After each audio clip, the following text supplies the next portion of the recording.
आपको कुत्ता रखने के लिए मना किया गया है, क्यों किया गया है, क्या कारण होते हैं, क्यों आपको कुत्ता नहीं पालना चाहिए और किस कारण से आपको कुत्ता भी पालना चाहिए। ये दो ऐसे कारण हैं जिनका जवाब आज मैं आपको देने वाला हूँ। और अगर आपने कुत्ता पाल भी लिया है तो इसका सॉल्यूशन क्या है वो भी आपको बताने वाला हूँ।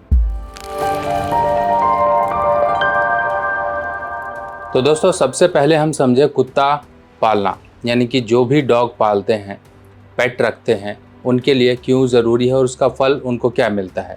सबसे पहले अगर हम कुत्ते की बात करें, देखिए ये एक तरह से इतना वफादार जानवर होता है जिसको घर में रखने मात्र से ही घर के सभी संकट, सभी परेशानियां कुत्ता अपने ऊपर ले लेता है।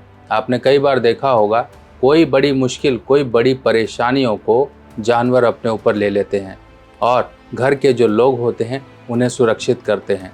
आप चैन से अगर सोते हो तो घर में आपका कुत्ता सारी रात जागता है और आपकी रखवाली करता है। ये रखवाली और एक इमोशनल अटैचमेंट के कारण हम अपने घर में जानवरों को पालते हैं, जैसे कि कुत्ता, पक्षी या कोई और जानवर जो घर में हम रखते हैं। पर एक कुत्ता सबसे वफादार जानवर है, चाहे वो गरीब हो चाहे वो अमीर हो, हर एक के साथ कुत्ता ज़रूर आपको दिखाई देता है। चाहे वो भेड़ बकरी चराने वाला व्यक्ति हो, चाहे एक व्यक्ति रिक्शा दिन भर चलाकर और रात को फुटपाथ पे सोने वाला हो, तो उसके साथ भी कहीं ना कहीं कुत्ता उसका हमदर्द बनकर उसके साथ लेटा हुआ मिलता है।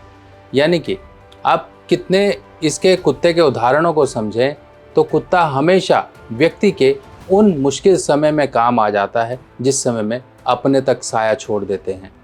तो इस तरह से कुत्ता जितना वफादार है, इससे वफादार कोई दुनिया में कोई जीव नहीं है।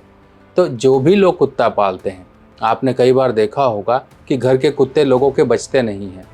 वो पालते हैं या तो मर जाते हैं या फिर कहीं भाग जाते हैं या किसी कारण से गायब हो जाते हैं। तो ये आप समझिए कि घर में आपके जो विपदा है, आपकी जो परेशानी है, वो कुत्ते अपने ऊपर लेते हैं। कुत्ते को कोई गंभीर बीमारी हो गई, कोई ऐसी बीमारी जिसका इलाज नहीं, जिसके कारण वो मर गया, तब ऐसे केस में भी आप ऊपर वाले से शुक्रिया अदा करिए कि जो भी आपके ऊपर विपदा परेशानी आने वाली थी वो उस जानवर ने अपने ऊपर ले ली। जब भी कोई दिक्कत परेशानी होती है तो कुत्ते रोया करते हैं, रोते हैं। आपने बहुत अक्सर ये देखा होगा, कुत्ते रोते हैं। क्यों रोते हैं? क्योंकि इनको कुछ ऊपरी शक्तियाँ, कुछ रूहें, इन चीज़ों का आभास होता है। कुत्ता वो जो परेशानी आने से 15-20 मिनट पहले ही अलर्ट हो जाता है और आपको भी अलर्ट कर देता है। भूकंप आता है तो आपने देखा होगा वीडियोस कि कुत्ता किस तरह से अलर्ट होकर भागना शुरू कर देता है। इस तरह से कुत्ते को सब चीज़ों का पता लग जाता है। इसी तरीके से लोग कुत्ते को जब पालते हैं अपने घर में, तो कई एस्ट्रोलॉजर्स या ज्योतिषी महाराज ये कहते हैं कि आपको घर में कुत्ता नहीं पालना है। कारण क्या है? कारण आज मैं आपको ये पूरा का पूरा आपको समझाता हूँ। तो दोस्तों, वो कौन से लोग हैं जिनके लिए कुत्ता पालना मुश्किल हो सकता है और किस कलर का कुत्ता खासकर नहीं पालना है। कलर, जो कुत्ते का रंग होता है, वो भी यहाँ पर मैटर करता है। अब देखिए, 7वां घर जो होता है वो होता है आपकी मैरिड लाइफ, आपका विवाहित जीवन, आपका पार्टनरशिप, आपकी किसी के साथ कोई पार्टनरशिप, चाहे बिजनेसमैन की हो, चाहे वो किसी के साथ अपना लाइफ पार्टनर का हो, कुछ भी हो। ये 7वां घर आपका जब भी यहाँ पर राहु होता है, तब ऐसे केस में कुछ चीज़ें मना की गई हैं। मना क्या किया गया है कि घर में आप धुआं मत करिए। जैसे लोग अपने घर में उपले या लकड़ियाँ वगैरह जला के धुआं करते हैं, हाथ सेकते हैं या तंदूर लगाते हैं, इस तरह की चीज़ें मना की गई हैं। और दूसरी तरफ ये कहा गया है काले नीले रंग के कपड़े नहीं पहनने हैं। और तीसरी तरफ ये भी कहा गया है कि घर में कुत्ता ना पालें। अब कुत्ता किन के लिए मना है? देखिए, अगर फैमिली है और फैमिली में सभी लोग अभी अनमैरिड हैं, यानी कि बच्चे हैं छोटे छोटे और हस्बैंड वाइफ हैं, उनकी कुंडली में 7वें घर में राहु नहीं है और बच्चों की किसी की एक की कुंडली में 7वें घर में राहु है, तब ऐसे केस में वो लोग भी डर जाते हैं कि मेरे बच्चे की तो 7वें घर में राहु है, मैंने कुत्ता पाल लिया, अब क्या करूं? ना तो इसको कहीं दे सकते हैं ना छोड़ सकते हैं, क्या करें? आप तो बीच में फंस गए हैं। तब उसका देखिए सिंपल सा रूल है, आपको घबराना नहीं है। ये रूल उस बच्चे के लिए तब अप्लाई होगा जब उसकी शादी हो जाएगी। शादी के बाद वो कुत्ता ना पाले। अब कुत्ता कई बार ऐसा होता है कि वाइफ की कुंडली सपोर्ट करती है पर हस्बैंड की कुंडली सपोर्ट नहीं करती है, तब भी सलूशन है। तब सलूशन ये है कि आपको काले रंग का कुत्ता नहीं पालना है।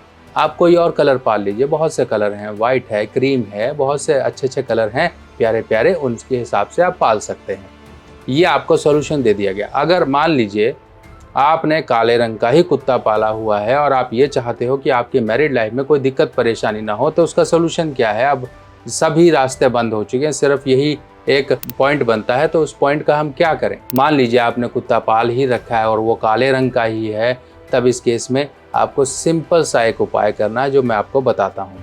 लाल किताब की सभी सामग्री अब आप मेरी व्हाट्सएप कैटलॉग पर आसानी से देख सकते हैं और आप अपने एड्रेस पर मंगवा भी सकते हैं। ये उपाय दो तरह से होगा। पहला तो ये स्टेनलेस स्टील का डब्बा जो आपके किचन में आपको मिल जाता है, दूसरा ये नारियल।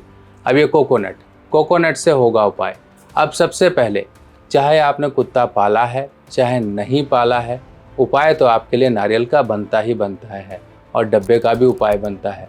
अब आपके मैरिज को लेके कोई प्रॉब्लम आ रही है, शादीशुदा ज़िंदगी नहीं सही चल रही है, कुत्ता नहीं पाला है पर जीवन कुत्ते जैसा बन गया है और वो भी गली मोहल्ले के कुत्ते जैसा, तब ऐसे केस में ऐसे 7 नारियल आपको वर्ष में एक बार जरूर, चाहे अपने जन्मदिन पे ही कर लीजिए, जन्मदिन पे जाइए, ऐसे 7 नारियल खरीदिए, बाहर से बाहर ही मार्केट में ही खरीदिए और वहीं के वहीं जाकर कोई नदी नहर कुछ पड़ती हो तो उसमें जाके डाल आइए।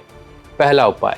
दूसरा उपाय ये बनता है, चाहे कुत्ते के लिए आप कर रहे हो चाहे अपनी मैरिड लाइफ को सही करने के लिए, ये उपाय। ये स्टील का डब्बा है। ऐसे स्टील के डब्बे में आपने लगभग 1 लीटर का डब्बा ले लीजिए, उसके अंदर गंगा जल भर लीजिए। गंगा जल नहीं मिलता है तो कोई धार्मिक नदी नहर का पानी भर लीजिए। अब इसमें असली काम करना है। असली काम क्या करना है? वो है ये चांदी के चौकोर टुकड़े का काम। ये चांदी का चौकोर टुकड़ा देखिए, स्क्वायर पीस ऑफ सिल्वर, ये 4 ग्राम के लगभग का एक टुकड़ा आपको इस तरह से बनवा लेना है अपने यहाँ से, ज्वेलर से बन जाएगा। शुद्ध चांदी का चौकोर टुकड़ा जो आपने गंगा जल वगैरह इसमें भरा था डब्बे के अंदर, उसके अंदर डाल दीजिए, ढक्कन लगा दीजिए। अपने बेडरूम में इस डब्बे को आप कहीं पर भी सुरक्षित स्थान पे, चाहे सामने दिखता हो चाहे नहीं दिखता हो, चाहे अलमारी में रख दीजिए चाहे पर्दे के पीछे रख दीजिए, कहीं भी आपके बेडरूम में ये होना चाहिए। माँ धनलक्ष्मी पोटली बुक कराने का समय आ गया है, तो जिन लोगों को भी माँ धनलक्ष्मी पोटली बुक करानी है वो समय रहते ही अपना सारा डिटेल्स वगैरह मुझे व्हाट्सएप कर सकते हैं। व्हाट्सएप नंबर आपको स्क्रीन पे फ्लैश किया जा रहा है। और आप लोगों को बता दें, इस माँ धनलक्ष्मी पोटली में कमलगट्टा, इलायची, लौंग और लघु नारियल, इस तरह से कुछ ऐसी सामग्रियां इंक्लूड की गई हैं। चांदी का सिक्का भी इंक्लूड किया गया है जो आपकी सभी धन की समस्याओं को दूर करेगा और ये सभी सामग्री अभिमंत्रित होकर आपके घर तक पहुंचेगी। और ये माँ धनलक्ष्मी पोटली को आपने अपने घर के जहां पर रुपया पैसा रखते हो वहां पर स्थापित करनी है। ये धनलक्ष्मी पोटली आते ही आपके घर में जो सुख शांति, जो धन की वृद्धि है, उसमें वृद्धि होना शुरू हो जाएगी। तो बुकिंग करवाने के लिए समय से पहले बुकिंग करवा लीजिए ताकि आपके घर तक ये पूजा कर कर भेजी भी जा सके। अब इन चीज़ों से हो जाएगा आपके राहु से मिलने वाले विपरीत प्रभावों का उपाय, और वो भी सरल उपाय। आपने कुत्ता पाला है, बेझिझक होकर पालिए, वो आपके कष्टों को हरने के लिए आया है। पर कहीं ना कहीं आपके ग्रह ऐसे हैं जो आपके जीवन में रुकावट पैदा करेंगे, आपके दिमाग में संशय, किसी प्रकार का कन्फ्यूजन क्रिएट करेंगे। आपको डर रहेगा किसी की बातों का कहा हुआ कि आपने कुत्ता क्यों पाल लिया। कोई ज्योतिषी महाराज अगर कहते हैं कुत्ता पालना आपके लिए नुकसानदेह है, पर इन बातों पर आपको ध्यान नहीं देना है। अगर मान लीजिए बीमारी है तो उसका इलाज भी है। हाँ, मेडिकल साइंस इस मामले में चाहे भले फेल हो जाए, पर दवाओं और दुआओं से बेहतर ग्रहों की शक्ति हमारे साथ हमेशा रहती है। उनमें थोड़ा सा फेरबदल कर हम अपने जीवन में आ रही उन जटिल परिस्थितियों से भी निकल आते हैं जिन परिस्थितियों का कहीं पर भी कोई भी हमें रास्ता नज़र ही नहीं आ रहा होता है। तो इस तरह से इन बातों को अपने दिमाग में बिठाइए। कोई भी चीज़ नामुमकिन नहीं है। हाँ, कई बार कुछ परेशानियाँ ऐसी होती हैं जिनका उपाय लंबे समय तक करना होता है, तभी रास्ते निकलते हैं। आप लोगों को जाते जाते एक टिप और दे दूँ, एक बात और बता दूँ कि जो लोग ये कहा करते हैं कि हमें कहीं फ़ायदा नहीं हुआ, तो उनका कभी फ़ायदा होगा भी नहीं। इस चीज़ का ध्यान रखिए। चाहे आप डॉक्टर के पास जाएं, चाहे आप वकील के पास जाएं, चाहे आप ज्योतिषी के पास जाएं, जब तक आप उस पर विश्वास करके अपने प्रॉब्लम का सलूशन चाहते हो, अगर उसकी कही गई बातों को ढंग से फॉलो करते हो तो आप रास्ते में आ जाओगे और उन परेशानियों से निकल आओगे। इसी तरीके से लोग क्या करते हैं कि एक बार कुंडली यहाँ दिखा दी, फिर वहाँ दिखा दी, फिर वहाँ दिखा दी, फिर वहाँ दिखा दी, इस तरह से भटकते रहते हैं। कभी भी ज्योतिष में ये सबसे पहला रूल है कि आपको भटकना नहीं है। कुछ चीज़ों का सलूशन समय पर ही मिलता है, पर उस समय में जो आपके जीवन में परेशानियां क्रिएट कर रहे हैं, उस समय को निकालने के लिए, उस समय को कम करने के लिए, उस समय को सॉफ्ट करने के लिए हमें उपाय करने पड़ते हैं। वो उपाय अगर हम वर्ष दर वर्ष जो आपके वर्षफल के उपाय होते हैं करते रहें, तभी आप परेशानियों से निकल पाओगे। वरना कुंडली इधर की उधर दिखाने से कभी भी कोई भी ज्योतिषी आपका सोल्यूशन नहीं निकाल पाएगा। चाहे बड़े से बड़ा ज्योतिषी हो, कोई भी हो, नहीं निकलेगा। जब तक आप अपने वर्ष दर वर्ष, क्योंकि हर वर्ष हमारे ग्रह चेंज होते हैं जो कि हमारे जन्मदिन पे चेंज होते हैं। आप अगर वर्ष दर वर्ष अपने छोटे छोटे उपाय करते रहोगे तो कभी जीवन में बड़ी परेशानियों का सामना नहीं करोगे। अगर कोई परेशानी आएगी भी तो आप इतने सक्षम होगे कि उस परेशानी से आप निकल सको, ना कि आपके गले में वो परेशानी टंग जाए। गले में वो परेशानी तभी टंगेगी जब आपके ग्रह या आपकी जो एक ऊर्जा है इतनी कमज़ोर होगी कि इन परेशानियों के आपके तक आने देगी। तो इन बातों का ध्यान रखिए। बाकी कुत्ता पालिए, बेझिझक होकर पालिए। चलिए दोस्तों, बाकी आप सभी लोगों से मिलते हैं नई जानकारी के साथ नई वीडियो में। तब तक के लिए आज्ञा दीजिए। नमस्कार।